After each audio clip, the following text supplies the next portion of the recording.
Halo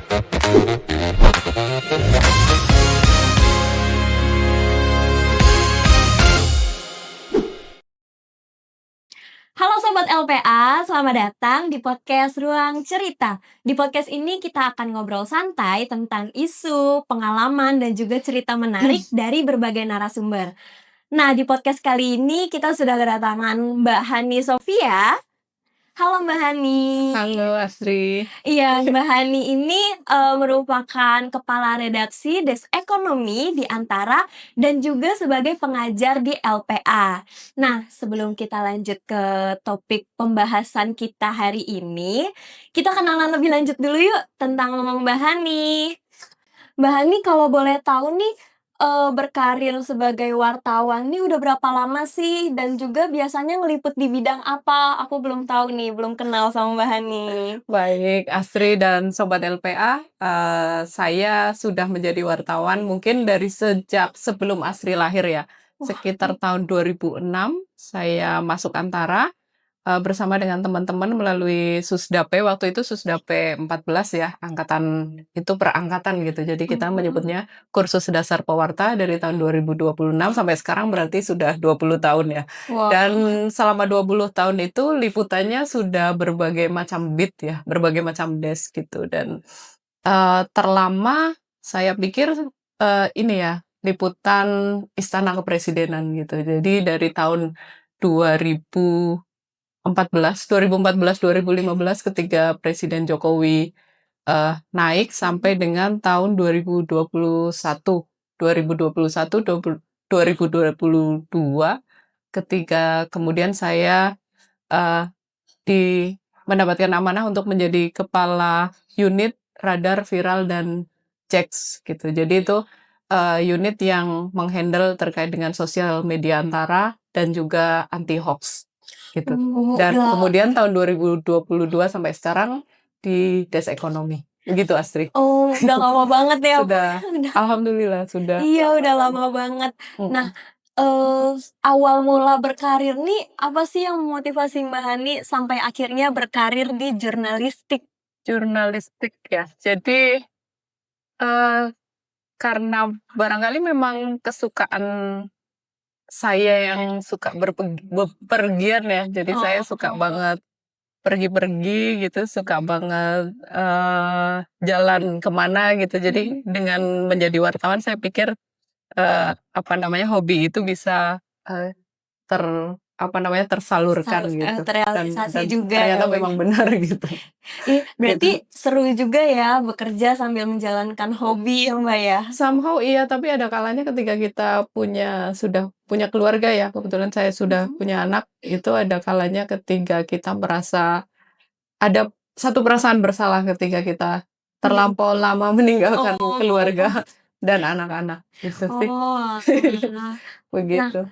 Mbak selama 20 tahun ya, dua Hmm. puluh tahun dengan berbagai bidang yang udah diliput, ada nggak sih Mbak yang momen kayaknya ngebekas banget gitu sampai hari ini juga gitu, Hmm. masih keinget momennya kah atau perasaannya gitu, ada nggak Mbak?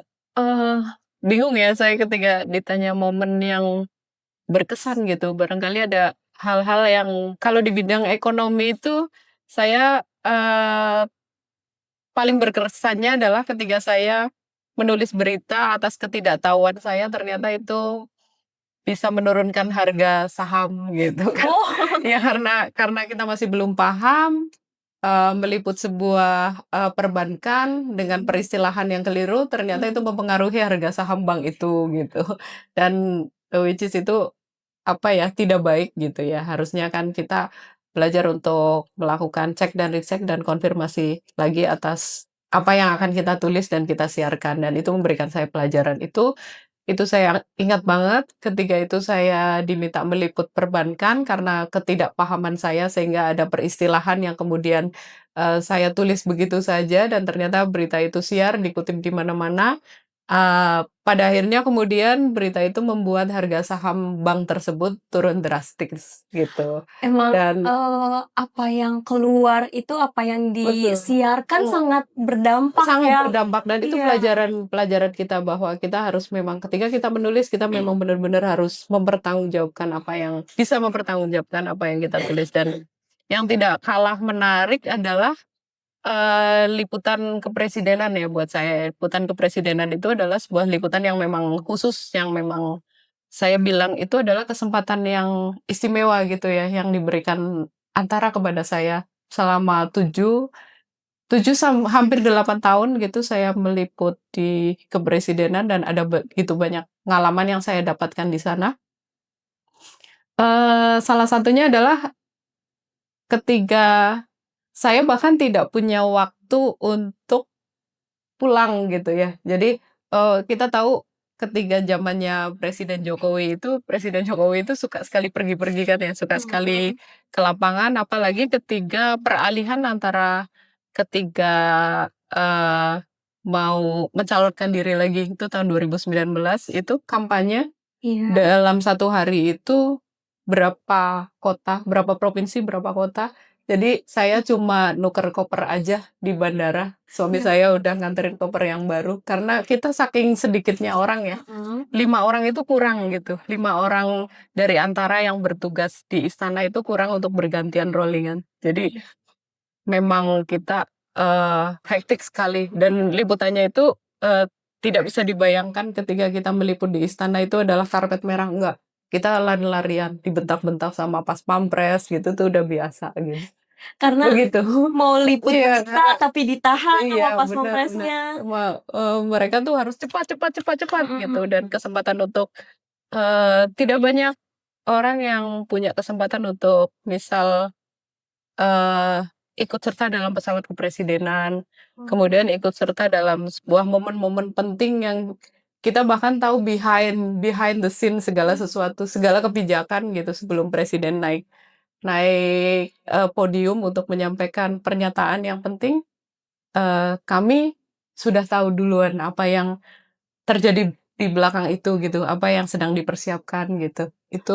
Itu adalah sebuah momen yang menurut saya momen-momen yang precious ya, yang saya syukuri ketika saya berada di sana dan saya menyaksikan sebuah kebijakan itu, bagaimana sebuah kebijakan dirumuskan dan kemudian itu berdampak kepada masyarakat.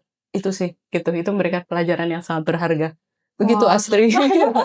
seru Oke, sih seru-seru dengernya, ya, seru ya untuk betul udah gitu jalan juga, betul. hobi, dan Mhm, emang kadang suka jenuh juga nggak, Mbak, kalau lagi iya. kerja itu? Jenuh kadang iya, karena ketika kita di lapangan ada kalanya kemudian ada friksi ya dengan Mhm. teman dan itu kadang kerap terjadi gitu. 1 hari, 2 hari, 3 hari kita bersenang-senang, tapi ketika udah masukin 4 hari, 5 hari senggol bacok gitu kan. Nah itu, Iya. apalagi beda media kadang kita saingan cepet-cepetan berita dan lain sebagainya itu, wajarlah. Tapi bagaimana kemudian kita mengelola itu dengan baik gitu, dan itulah pentingnya ketika kita menyadari bahwa ketika kita ada di lapangan, keluarga kita ya mereka ini teman-teman Mhm. kita, jaringan kita yang kelak itu akan mendukung kita mungkin meniti tangga yang lebih Iya. tinggi lagi. Begitu Oh, bener Astrid. bener. Wah, Gitu. teman-teman, pengalamannya Mbak Hani ini sangat menarik, belum Iya, lagi 20 tahun udah melewati apa aja dilaluin gitu ya, Mbak, ya, 20 tahun ini. Nah, teman-teman, selain sebagai wartawan dan juga pengajar di LPA, Mbak Hani ini juga punya cerita yang menarik nih, cukup menarik dan juga menegangkan. Yang mana Mbak Hani ini sempat terjebak di Abu Dhabi saat perjalanan pulang umroh.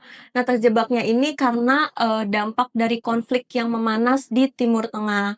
Nah, Mbak ini mungkin boleh ceritain dulu, Mbak, perjalanan umrohnya dari awal, kapan, mhm, bersama siapa perjalanannya, dan gimana bisa sampai akhirnya tuh terjebak gitu, Mbak, di Abu iya, Dhabi. baik Astrid. Jadi, saya itu, umroh seharusnya pulang tanggal 27 ya Astrid ya, dan kami berempat, saya, kemudian suami, terus suami saya ada adik bersama Mhm. suaminya. kami memulai perjalanan pulang dari Jeddah menggunakan pesawat, disebut nggak apa-apa ya, Nggak pesawat apa-apa. Etihad. Mhm. Pesawat Etihad itu kan memang harus transit di Abu Dhabi ya, karena itu milik dari pemerintah Abu Dhabi. Ketika kita sampai di Abu Dhabi, kami ada transit beberapa jam gitu, dan saya bilang entah blessing in disguise atau itu salah atau benar, kami keluar bandara nih mengontak seorang teman yang memang tinggal di Abu Dhabi. Kami Mhm. keluar dari bandara malam itu malam, sudah malam sekali. Keesokan paginya kami harusnya sudah terbang lagi kan Iya. ke Jakarta. Tapi ternyata jam 10 paginya itu tiba-tiba ada serangan kan ya.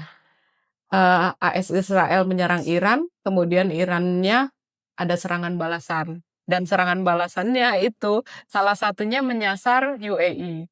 Jadi kebetulan di Abu Dhabi itu ada pangkalan militer dari AS. Sebenarnya yang diserang oleh Iran itu adalah pangkalan militer itu, Mmm. yang menyebabkan ruang udara di Abu Dhabi menjadi tidak aman. Wah. Gitu. Akhirnya ditutup, ketika kami mencoba balik lagi ke bandara, kita sudah tidak bisa close. Udah semua, jalan menuju arah bandara semuanya ditutup.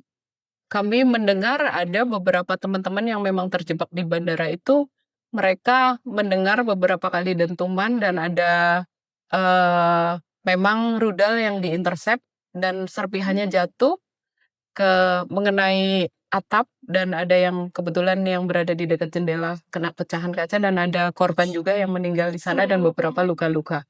Eee, Kami merasa saya sendiri ya, saya merasa bersyukurnya karena ketika peristiwa itu kami berada di luar Luar dari bandara. bandara. Tapi yang menjadi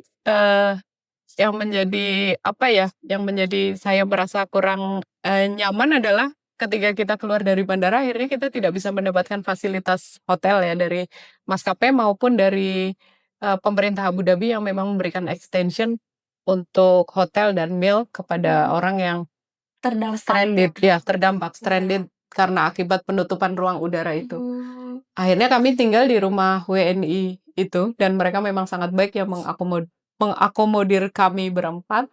Dan kemudian, selama 1 minggu kami tinggal di sana, hampir hampir 1 minggu, 6 hari lah, 6 hari kami tinggal di, rumah teman yang baik itu.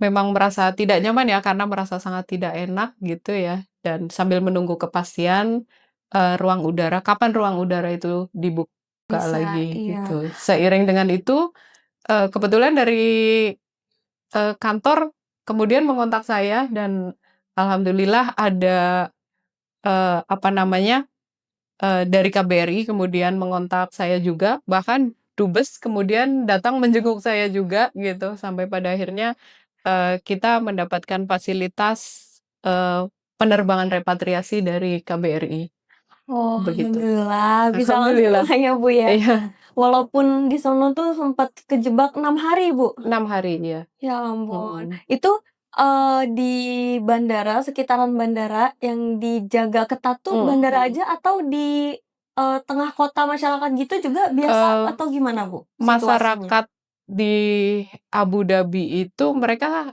cenderung adalah masyarakat yang educated ya, mereka educated sekali dan mereka percaya dengan pemerintahnya gitu. Mmm. Jadi, kita bisa belajar banyak lah terkait dengan bagaimana mereka mengelola krisis gitu, termasuk ketika ada emergency alert ya, ketika ada kondisi krisis, ketika ada dentuman. Saya beberapa kali mendengar dentuman karena saya memang tinggal di area yang dekat bandara, perumahan Al Rif namanya itu, mungkin sekitar nggak nyampe 10 kilo dari bandara, sehingga ketika ada dentuman itu kedengeran, dentuman yang di-intercept ya. Itu Iya. bukan bom sih ya, itu semacam kayak rudal yang kemudian dicegat gitu oleh Mhm. pemerintah UAE, mereka punya teknologi yang sangat bagus.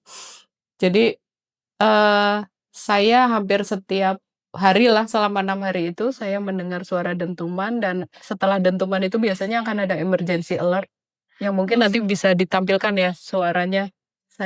Kebetulan ada, apa namanya, Contoh contoh emergency, iya ya. emergency alert, dan kemudian ada semacam peringatan yang disampaikan oleh pemerintah otoritas, UAE itu untuk, yang masuk ke HP siapapun yang terdampak di wilayah itu, nanti di HP-nya itu akan masuk sebuah peringatan termasuk langkah-langkah yang harus dilakukan gitu. Jadi mereka memang Mitigasinya ya, Bu? mitigasinya sudah sangat baik ya untuk siapa yang berada di wilayah itu, karena ada, apa namanya, kondisi darurat silakan untuk menjauhi Wilayah. jendela, menjauhi pintu, kaca gitu. Jadi, dan tunggu update lebih lanjut dari kami gitu. Jadi dari Ministry of Defense, Ministry of Interior gitu, mereka selalu mengirimkan, Alert update-update itu. terkini gitu.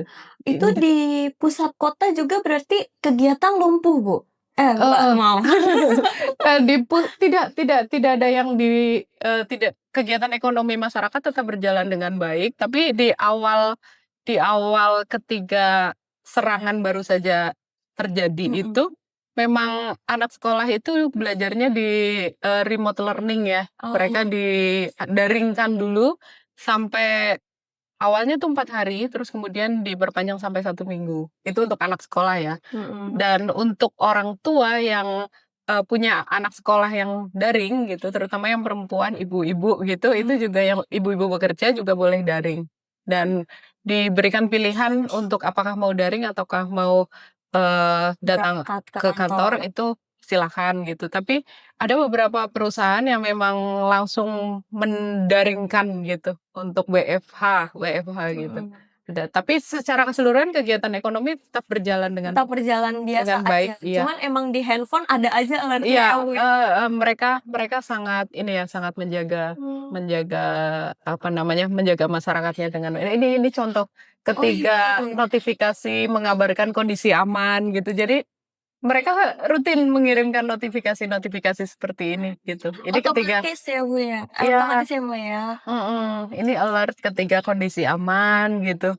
Jadi Oh, mereka mengucapkan terima kasih, kita sudah melakukan, bekerja sama dengan baik dengan pemerintah. Terus ada alert yang mungkin nanti bisa ditampilkan, alert yang menampilkan agar kita hati-hati karena ada serangan yang, meningkat gitu, itu tuh ada gitu. Jadi hal-hal seperti ini. Dan saya melihat bahwa, eee, mereka itu punya ini ya, punya mitigasi yang sangat baik, bagaimana kemudian meyakinkan masyarakatnya agar tetap tenang gitu. Jadi, Presiden, UAE sendiri, bersama dengan para syekhnya ya, Emirates itu, mhm, mereka itu sampai makan di mall gitu ya. Mereka mhm. makan di mall atau buka puasa bersama dengan masyarakatnya di masjid gitu, untuk meyakinkan bahwa keadaan itu baik-baik saja gitu, Oh, presidennya. jadi meyakinkan warganya juga ya, Betul Mbak, ya, betul, kalau, mhm. nggak apa-apa gitu. Nggak apa-apa gitu. Walaupun kita tahu tidak mungkin tidak apa-apa, karena kita tahu bahwa itu terjadi serangan gitu. Iya. Tapi, banyak orang yang bilang, "Oh aman di sini nggak ada apa-apa kok," gitu. Kita tahu bahwa di belakang itu ada begitu banyak orang yang sedang bekerja untuk menjadikan keadaan tampak tidak apa-apa gitu. Yang penting bahwa kita selalu waspada, itu aja sih yang ditekankan sama Mhm. mereka. Begitu Ini Asri. video situasi di sana kan, Mbak, atau gimana? Iya, ini video situasi, eee, di Abu Dhabi yang ketika itu, KBRI sendiri memberikan imbauan bagi masyarakat di WNI yang ada di sana untuk melapor ya. Mmm, Jadi, ketika ketika kita, ada di luar negeri termasuk misalnya kita stranded ya, terjebak gitu, terdampar gitu. Jadi pelajarannya itu, kita harus segera melapor kepada KBRI, namanya lapor diri. Mereka akan oh, memberikan link ada. gitu ya. Mereka akan memberikan link. Kondisinya seperti itu. Tapi kita tahu di luar kondisinya gitu, tapi untuk tenang, Iya, baik tenang. aja di luar gitu. Mereka iya, jadi ketika saya nanya kepada, temen yang memang sudah lama tinggal di Abu Dhabi sendiri, dia bilang, "Ini pengalaman pertama, belum pernah dia merasakan selama 11 tahun tinggal di sana ada serangan seperti ini." Seperti Bagi mereka ini pertama kali. Tapi, bagus kita bisa belajar dari mereka bagaimana kemudian masyarakat di sana tetap tenang, tetap percaya pada pemerintahnya, dan pemerintahnya pun melakukan tugasnya dengan sangat baik. iya, Gitu, Astrid. terencana semua ya, Iya, Mbak, ya. bener, heeh. Jadinya warga juga nggak yang Iya, nggak panik, panik, nggak nggak yang ada. gimana. Tapi Dari Mbak Hani Mhm, sendiri ya, kan kita belum pernah ya iya dengar, betul. dan semoga jangan Mhm. dengar suara rudal, apa segala macem. Itu perasaan Mbak Hani di sana dengar kayak gitu tuh gimana sih dari pribadi Mbak Hani? Awal-awal pucet ya, awal-awal pucet gitu, Panik. panik gitu, tapi ketika kita mendengarnya sudah hampir setiap hari gitu, sehari Iya. adalah sekali, 2 kali itu alhamdulillah Wah, biasa. Karena tercatat itu sampai ketika saya masih di sana tanggal awal-awal Maret itu mhm. udah 180 rudal yang diintercept. Bayangkan Aduh. 180 yang dijatuhkan dan dicegat gitu kan, berarti Mmm, memang banyak sekali ya. Itu belum termasuk drone, belum termasuk, apalagi ya, jadi ada, apa namanya, pokoknya instrumen tempur yang memang dijatuhkan di ruang udara Abu Dhabi dan Dubai ketika itu, gitu. Oh ya, dan satu lagi yang mungkin perlu kita belajar dari mereka adalah bagaimana mereka sangat ketat untuk menjaga isu hoax, oh, disinformasi, misinformasi gitu, dan dengan begitu ketatnya mereka menjaga, ini pengambilan gambar gitu. Pengambilan gambar di saat panik, di saat mhm. pokoknya visual-visual yang sifatnya memperlihatkan kerumunan, apa namanya, kerumunan aparat keamanan itu dilarang.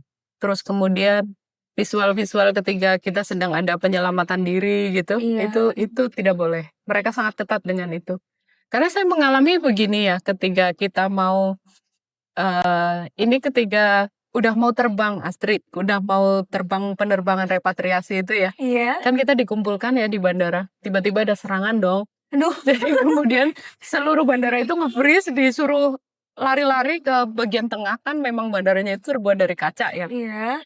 Jadi kita semuanya disuruh ngumpul di bagian tengah, barang-barang seluruh tinggalin, seluruh barang-barang, lupakan saja barang-barang, leave your baggage, pokoknya lari secepat-cepatnya gitu. Ini udah mau naik pesawat nih, Udah gitu, tinggal mau pulang. udah tinggal mau pulang gitu. Jadi tapi, ketika itu ada yang memang secara nggak sengaja, entah sengaja atau nggak sengaja itu Mhm. salah satu teman kita itu, yang WNI itu ngambil gambar. Foto Heeh, jadi di ketika situasi dalam itu. situasi darurat itu, Oh, ketika suasananya sudah tenang kembali, dia langsung dicekal, langsung dimasukkan ke dalam ruangan. dan itu Saya nggak tahu prosesnya apa, tapi dia lama di dalam ruangan, mhm, ketika dia udah keluar ruangan mukanya kayak habis nangis gitu, iya. kayak habis nangis dan, ternyata memang disuruh dibersihkan semua itu memori HP-nya gitu, Oh, kalau enggak dia akan kena denda. Dan itu memperlihatkan betapa, pemerintah UAE itu sangat serius ya, mhm, terkait dengan visual yang memang itu bisa rentan untuk penyebaran oh, informasi palsu dan lain sebagainya. Coba bayangkan kalau itu sampai beredar di masyarakat mereka, pasti ditambahi dengan AI panik gitu. gitu, makin Iya, enggak masyarakat akan panik iya, gitu. makin panik, makin Iya, enggak nah terorganisir itu dia. semuanya. Mhm. Bagus ya, Sebenarnya bagus, tapi mungkin kalau di Indonesia kita akan berhadapan dengan banyak hal ya ketika iya. pelarangan itu Bener, diterapkan gitu. agak Betul sulit betul, sih dengan agak iya, betul. kebiasaan masyarakat Indonesia. Betul, Astri. Iya. Gimana? Terus, dari pengalaman itu, yang paling Mbak Hani inget banget gitu kayak, Mhm. apa sih perasaannya Kak? Kayak takut nggak bisa pulang atau gimana gitu apa Mbak? Iya iya. Yang paling dikhawatirin banget gitu? Jadi ini lucu Asri, eee, saya jujur ketika ada di sana, itu sempat berpikir gini, "Wih, ini negara sempurna banget ya," gitu. Kayak, makmur Iya. gitu kan, kayak, enak lah pokoknya ini enak. Mereka itu default-nya halal gitu loh untuk kita, jadi sesuai banget kan ya. Iya. Jadi semuanya halal kecuali yang haram gitu. Jadi ini memang sesuai banget untuk masyarakat muslim dan modern gitu. Mungkin Mhm. barangkali tidak seperti, Mekah atau Madinah yang memang stricted untuk hanya untuk muslim gitu. Tinggal di sini masih bisa pakai pakaian yang pendek gitu, masih bisa gitu. Heeh. Saya berpikir, eee, apalagi ketika saya ngebaca berita-berita tentang Indonesia dalam beberapa waktu terakhir dengan berbagai macam dinamika politik dan lain Mmm. sebagainya, saya berpikir, "Kok aku jadi malas pulang ya, aku mau di sini aja ah," gitu. Oh, malah Gitu berpikir untuk di gitu. sana aja Saya ya? tadinya mikir kayak gitu, terus akhirnya itu terjadi, saya stranded selama 6 hari di situ, Mhm. kemudian saya jadi koreksi diri, "Kayaknya ada doa yang salah ya kemarin." Gitu ya. Benar Gitu ya. benar. Ternyata ternyata pelajaran yang tadi Astrid tanyakan yang saya dapatkan dari kejadian ini adalah, semewah apapun, segemerlap apapun gitu ya, kita tinggal di suatu negara, tapi kalau itu bukan Indonesia kayaknya enggak deh. Oh, tetap Maksudnya iya, jadi semuanya perlu direncanakan ternyata ketika kita, tiba-tiba harus, tinggal di sebuah negara tanpa tahu kapan ada kepastian pulang, itu sakit, Astrid. mhm, Gitu. Gitu, maaf. jadi pelajaran yang saya dapatkan itu. Tetap, emang Indonesia. tetap tempat ternyaman Iya, tuh ya tempat dari asal ternyaman, ya, Mbak, ya? betul, itu. Oh gitu. Nah, teman-teman begitu cerita Mbak Hani selama mengalami langsung dampak dari konflik Betul, yang sedang memanas nih, kayak dampak konflik dunia tuh emang langsung berdampak ya pada betul, masyarakat biasa. Bahkan saat perjalanan umroh aja tuh ibadah gitu ya, betul, perjalanan ibadah pun berdampak gitu.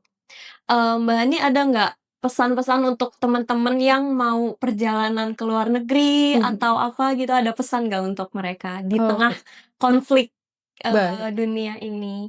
Baik Astri, untuk sobat LPA terutama yang akan bepergian ke luar negeri, pelajaran yang benar-benar harus, kita perhatikan dari awal adalah kita harus tetap terhubung dengan otoritas yang bertanggung jawab atas kita.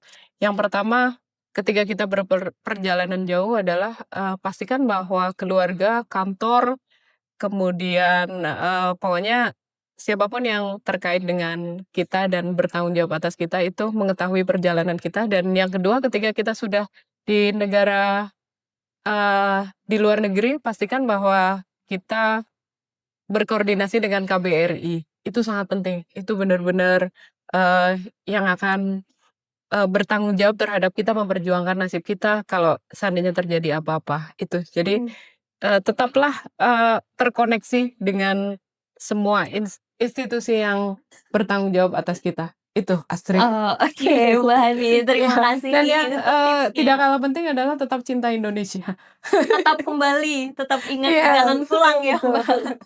Mau Betul, pergi ke mana pun tetap ingat jalan jalan pulangnya pulang. yaitu ke Indonesia, karena bahaya kalau Betul, di luar, udah gitu di situasi kayak gini betul, ya, betul. Mbak, ya. Baik, Mbak Hani, terima kasih banyak nih atas cerita menariknya dan semoga kedepannya nggak ada lagi peristiwa-peristiwa kayak gini. Dan terima kasih juga untuk sobat LPA yang sudah mendengarkan podcast Ruang Cerita hari ini. Sampai ketemu di podcast Ruang Cerita selanjutnya dengan cerita yang lebih menarik dan juga isu-isu yang menarik. Sampai jumpa. Sampai jumpa.